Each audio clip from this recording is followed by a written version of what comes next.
Ang bansa sa buong mundo. Kasama si Buddy Oberas.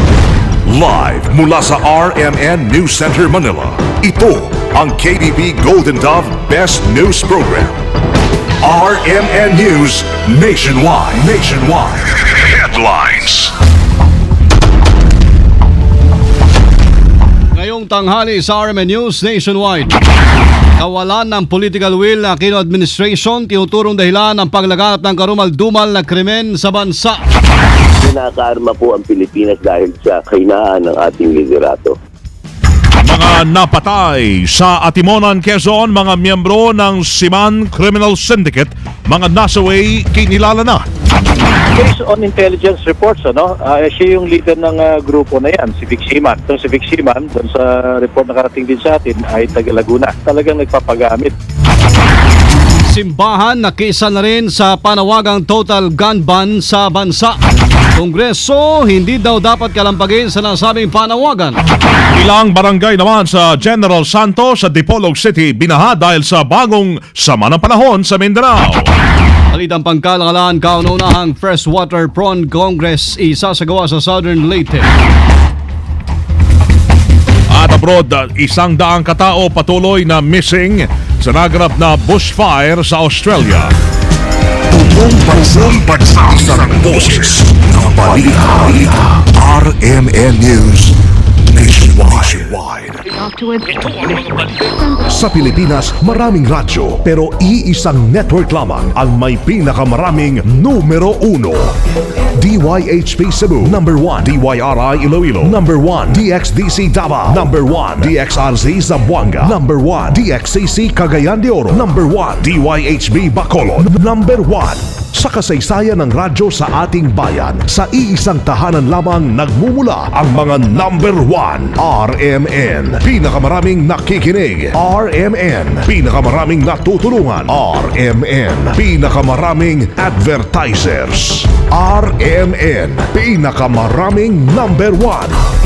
Jensa, Iligan, Pagadian, Dipolo, Cotabato, pinakamaraming himpilan. Naga, Baguio, Dagupan, Viga, Lucena, Kawayan, Legazpi, Masbate, Ormoc, Tuguegarao, Cotabato, Coronadal, Surigao, Dipolo, Malaybalay, Ozamis, Sorsogon, Butuan, Calibo, Rojas at Metro Manila. In history, it is written, number 1 is Tatak RMN. Buong bansa, isang boses ng balita.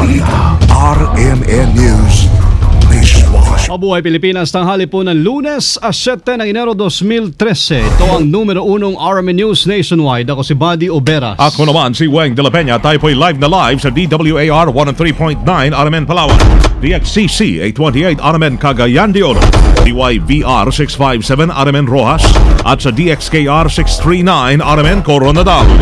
RMN News Nationwide.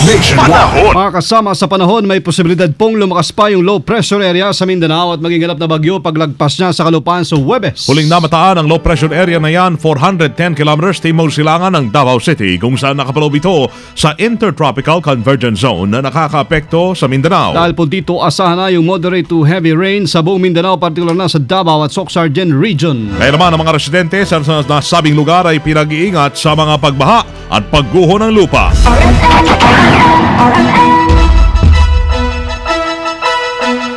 Mga kasama, kawalan po ng tinatawag na political will ng Administrasyong Aquino ang tinuturo sa patuloy na paglaganap ng mga karumal-dumal na krimen sa bansa. Yan ang nakikita ng Volunteers Against Crime and Corruption Chairman Dante Jimenez. Kasunod na rin ang sunod-sunod na patayan sa bansa kung saan ang huli ay ang shootout sa may Quezon Province na ikinasuwi ng 13 miyembro ng Siman Criminal Syndicate Group. Sa interview ng RMN kay Jimenez, mahina at hindi kasi napatutupad ng maayos ang batas. Kaya naman po inaasahan pa nilang dadami ang mga krimen sa Pilipinas, lalo na papasok pa ang halalan kung saan naganap ang mga private armed groups. There is no political will as far as leadership is concerned on resolving all these heinous crimes at ito pong peace and order sa ating bansa. Ngayon, eleksyon na naman. Sigurado ko, tagamo sa bato yan. Dadami ang private armed groups, dadami po ang mga patayan, dadami ang mga biktima ng mga riding in tandem na isang phenomenon po ito. Kinakarma po ang Pilipinas dahil sa kahinaan ng ating liderato. Kaya naman pabor ang BACC sa muling pagbuhay ng death penalty sa bansa, partikular na sa mga heinous crimes. Ang importante po dito, patupad ng gusto ang humiral na batas at palakasin ang penalty sa mga heinous crimes para matakot ang mga kriminal. Ngayon walang takot ang mga kriminal. Dagdag pa ni Jimenez, malaki rin po epekto ng mga sunod-sunod na patayan sa paghikayat sa mga turista at mga mamuhunan sa bansa. Hindi dapat ikabit ang pagkahilig sa baril ni Pangulong Noynoy Aquino sa mga kaso ng pamamaril sa bansa. Ito ang reaksyon ng Malacanang kaugnay sa panukala ng ilang mambabatas na ipatupad ang total gun ban sa bansa. Bunsod na rin ang sunod-sunod na krimen kung saan ang pinakhuling ay yung 13 patay sa engkwentro sa Timonan, Quezon. Sa interview ng RMN kay Presidential Communications Operations Office Secretary Sonny Coloma, dapat pag-aralan ang nasabing panukala dahil hindi ito makatwiran lalo na't hiwalay sa usapin ang kwalipikado sa mga hindi otorisadong paggamit ng baril. Gid pa ni Coloma, ang mas mahalaga ngayon ay ang pagiging mapanuri, mapagmasid ng komunidad at pagsasagawa ng preventive measures ng mga otoridad. Siguro dapat ihiwalay natin yung autorisado at hindi autorisadong paggamit ng baril. Para naman kasing napakadali yung pag-hire doon sa recreational na paggamit niyan at doon sa mga indiscriminate na paggamit. Baka hindi naman makatwiran yan. Parang ang lahat ng may hawak ng baril, suspect na, no? At kahinahinala ang kanilang aksyon. No? Kaya ang punto ko lang bago tayo gumawa ng mga panukalang napaka-drastic, no? Baka naman ang importante ay yung munang preventive measures at yung pagiging vigilant natin, mapagmasid at pagtutok ng mga may responsibilidad na opisyal doon sa mga kaganapan sa kanilang komunidad. Samantala, inihayag naman ni Coloma na lalong pinaigting ng Task Force SAFE ang kanilang laban kontra sa loose firearms na talamak tuwing halalan. Pawang mga membro ng Seaman Criminal Syndicate Group ang nakainkwentro ng mga pulisya sa checkpoint dyan sa Barangay Lumutan at Timonan, Quezon.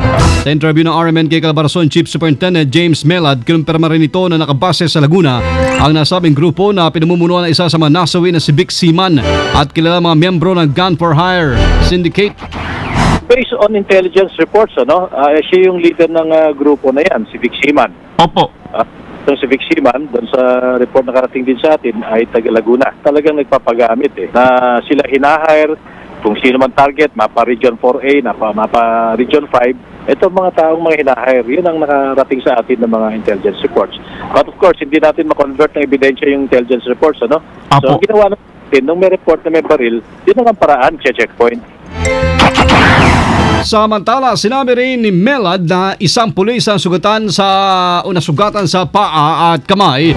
Kinilala si Superintendent Ansel Marantan. Patuloy na ginagamit sa ospital at ngayon patuloy pa rin alam ng otoridad kung carnap vehicle ba mga ginamit na sakyan mga suspect. Kung saan kabilang Mitsubishi Montero na may plakang VIC-27 at ang isa naman ay may commemorative plate na Philippine National Police Academy. Kabilang po sa mga namatay sa enkwentro ay kinilala sina Leonardo Katapangan Marasigan ng ISAP, Staff Sergeant Maximo Manarastas Pilayo also ng ISAP, Superintendent Alfredo Perez Consamino, Armando Lescano ng Philippine Air Force Air Education Training Command, JP Valdez, SP1 Gruet Alinea Mantuano, Victorino Seaman Atienza Jr., Jerry Seaman, Conrado Desilio, driver ng isa sa mga SUV, Victor Garcia Gonzalez, Terso Luntok, isang environmentalist, Paul Tihuilag, at isang Jimbin Justiniani. Samantala, meron pa isang sasakyan ang natakas sa naganap na shootout sa Barangay Lumutan at Timonan, Quezon, kung saan 13 miyembro ng Seaman Criminal Syndicate Group ang namatay sa enkwentro. Sa interview ng RMN kay Colonel Alex Capina, commander ng Army 201st Infantry Brigade, nakatanggap po ng intelligence report ng PNP na may dadaang armadong grupo papuntang Lucena sa Mahadlic Highway, kaya agad na nag-set up ng checkpoint naman sa lugar. lugar ang pulisya, katuwangang Philippine Army. Ayon kay Capiña, lulan ang mga sospek ng 3 sasakyan, ngunit nakatakas ang isa rito sa kasagsagan ng 3 minutong putukan. Siyempre, in the sense of gunfire, yung ating mga troops naman, mga pulis, naka-in-place na yan Naka-in-place sila. Because, alam naman yung intelligence information, talaga armado itong mga ito. So, kaya nung talaga nasa advantage position yung ating mga pulis. So, nag-retaliate na sila. Actually, kasamahan lahat, karamihan, may isa pang sasakyan na nakalabas doon. Sa ngayon, nagsasagawa na ng intel operation ng mga otoridad sa nakatakas na mga miyembro ng Seaman Group. Samantala, dinala naman sa bayan ng Pagbilao ang bangkay ng 3 sa mga nasawi. RMN News Nationwide. Ang simbahan ay nakaisa na rin sa panawagan total gun ban. Kasama natin sa Balita Live, Angel Ronquillo. RMN Report. Nakiisa na rin ang simbahang Katolika sa mga panawagan para sa total gun ban sa bansa. Ayon kay Cebu Archbishop Jose Palma, Pangulo ng Catholic Bishops Conference of the Philippines, maaari naman payagan na ilan na magdala ng baril bilang proteksyon sa sarili, lalo na kung talaga nasa panganib ang buhay na mga ito. Ngunit ignit ang gun ban para sa diwa ng kapayapaan at proteksyon, lalo na ng mga inosente. Payo pa nito sa pamahalaan na maging stricto sa pagbibigay ng lisensya sa mga individual na nais magdala ng baril. Dapat ani ng mga taong pinapayagang magbitbit ng armas ay dapat na nasa tamang pag-iisip at emotionally reliable. Napapanahon na rin ang paigtingin ang kampanya ng pamahalaan laban sa mga loose firearms. Bukod kay Palma, nagpahayag rin ng suporta sa total gun ban si Antipolo Bishop Gabriel Reyes, Malolos Bishop Jose Oliveros, Caloocan Bishop Deogracias Iniguez, Sorsogon Bishop Arturo Bastes, Lipa Archbishop Ramon Arguelles at Haro Archbishop Angel Lagdameo. Igit ng mga ito, ang total gun ban ay ilinsber na rin sa pro-life posisyon ng Simbahang Katolika. Kasama mo sa lungsod ng Maynila, Angel Ronquillo, Tatak R. Radyo mo Nationwide. Ang Kongreso hindi dapat kalampagin sa total gun ban. Kasama natin sa Balita Live, Grace Mariano. RMN Report. Nagkasi Senator Joe Arroyo kung bakit Kongreso muli ang kinakalampag para sa total gun ban. Reaksyon nito ni Arroyo sa hiling ng Catholic Bishops Conference of the Philippines Cebu Archbishop Jose Palma sa mga mambabatas na pagtibayin ang mga bill sa total gun ban. Kasunod ito, pagkamatay nga ng 7 taong gulang na si Stephanie Nicole Elia ng Camarin, Caloocan City ng tamaan ng ligaw na bala noong bisperas ng bagong taon at ang pamamaril naman ng isang lalaki sa Kawit, Cavite na kinamatay ng 8 katao ng 4. Pero binigyan din ni Senator Arroyo na wala sa Kongreso ang problema kundi nasa law enforcers, partikular sa Philippine National Police. Paliwanag ni Arroyo, ang PNP kasi ang may kapangyarihan na magpatupad ng gun control kahit walang batas. Nilinaw din ni Arroyo na kahit na magpatibay sila ng batas, walang mababago. Kahit may gun control, ay nagkalat pa rin ang mga hindi lisensyadong baril. Kasama mo sa Senado para sa DISA 558, Grace Mariano, Tatak RMN. Radyo mo Nationwide. Lubog ngayon sa tubig baha yung maraming kabahayan sa lungsod ng General Santos at ilang lugar sa South Cotabato. Dahil ito sa walang humpay na pagbuhos ng ulan simula pagkahapon bunsod ng low pressure area sa bahagi ng Mindanao. Dahil dyan mas pinag-ibayo ho ang pagmonitor sa 2 malalaking ilog sa Sarangani Province. Sa Jensan, apektado maraming kabahayan matapos pinasok ng tubig baha yung area sa barangay Lagaw, Mabuhay, Baluan, Buayan, Conel, Bula habang kasama na binahari ng daang patungo himpila ng at sa South Cotabato. Nagpapatuloy ang clearing operation sa 7 mga barangay na binaha sa bayan ng Norala. Pinagsisikapan na maalis ang mga putol na kahoy na nakabara sa dam na siyang sanhi ng pag-apaw ng tubig kasabay ng pagbuhos ng malakas na ulan. Mahigit 200 pamilya na tili po sa mga evacuation center dahil sa bagyong Auring. Kasama natin sa Balita Live, Rhea Mamogay. RMN Report. Nananatili pa rin ngayon sa mga evacuation centers at sa bahay ng kanilang mga kamag-anak ang 284 na pamilya o mahigit 1,000 individual matapos naman nalas ang bagyong Auring. Sa huling monitoring ng National Disaster Risk Reduction and Management Council, ang mahigit 200 pamilyang ito ay mula sa 30 barangay at 5 probinsya sa Region 4B at Region 11. Sa kabuuan, umabot sa mahigit 2,000 pamilya o mahigit 9,000 katao ang naapektuhan ng bagyong Auring na nalasa sa ilang bahagi ng Mindanao at Visayas. Sa ngayon, nananatiling naka-red alert status ang NDRRMC para patuloy na makapagsagawa ng monitoring at pagpapakalat ng weather bulletin at general flood advisories. Kasama mo sa NDRRMC Headquarters, Rhea Mamogay, Tatak RMN. Sumo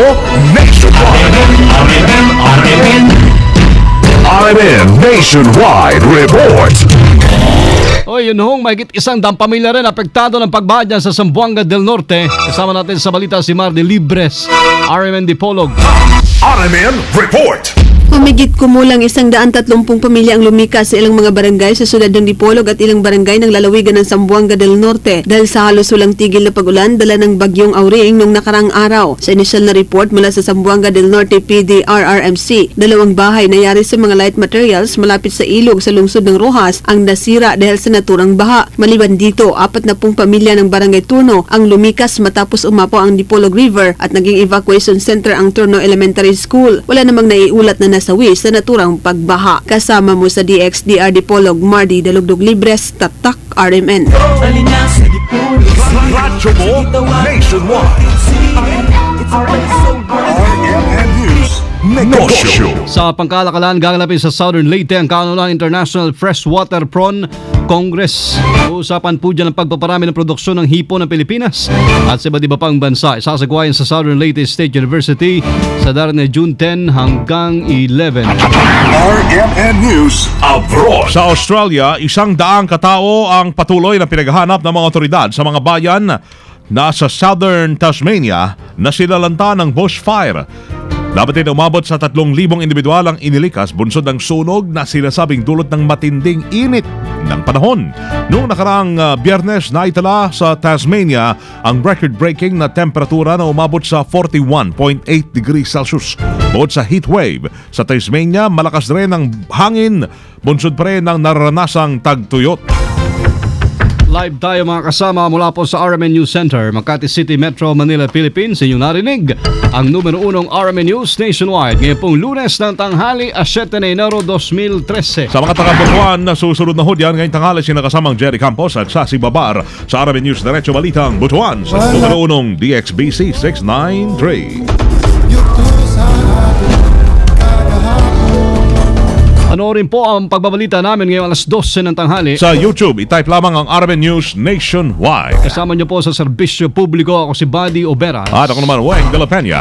Dito pa rin sa tahanan na may pinakamaraming number 1 sa 2013, pinakamaraming himpilan sa 2013, RMN Radyo Mo Nationwide. 60 years ng maasahang public service nationwide. Ang pinakamalaking mga balita, abot sa bawat Pilipino, saan man sa bansa. RMN News Nationwide. Tatak alas 12:18. Bigyan mo